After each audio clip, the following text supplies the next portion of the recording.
Canlı açıb, baxış, pul dilənən qadınlar. Bildik ki, bunların ağlı, abırları əldən gedib. Bəs bunların qeyrətini çəkən biri yoxdur? Bir ata, qardaş, əmi, dayı. Bu qadınlara biri yolda sataşsa, əri qeyrətə gələr ki, sən kimsən mənim yoldaşıma söz atırsan? Küçədə yoldaşının qeyrətini çəkə bilir, amma canlı açıb kişilərlə görüb danışanda özü də alqışlayır. Biz hardan hara gəlmişik? Niyə bu günlərə qalmışıq?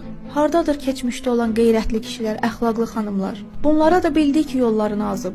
Bəs bunlara baxan, dəstək olan, baxış, pul qazandıranlara nə ad vermək olar? Ya onlar kimi canlı açıb pul diləndin, ya da baxış qazandırdın, nə fərqi var? Hələ bəziləri də var, deyir mən onları dəstəkləmirəm. Sadəcə videolarına baxıram ki, görüm söhbət nədən gedir. Sən bilmirsən ki, marağa baxmağın əslində onların xeyrinədir? Elə onlar da bunu istəyir. Niyə onların tələsinə düşürsüz? Bu maraq nəticəsində öyrəndiyin sənə nə qazandıracaq? Kaş bu maraqlarımızı dini və dünyəvi elmlərə, inkişafımıza, kitablara xərcləsəydik. Onda bu qədər mənasız, cahil insanlar olmazdı.